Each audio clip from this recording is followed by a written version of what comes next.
This thing's gonna fucking absolutely demolish the seal on the back of the Trans. Oh, yeah? Yeah, the drive shaft's just barely too long, but we're gonna run it. Good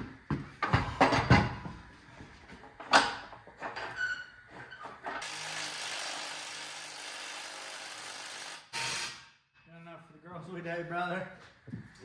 Try and make sure that it cranks. Hold on.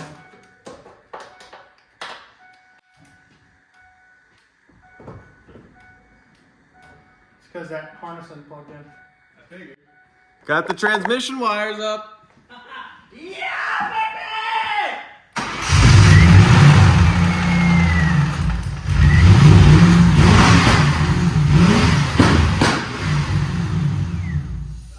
I'm looking at a spark plug though that's arcing to a bolt all the way across.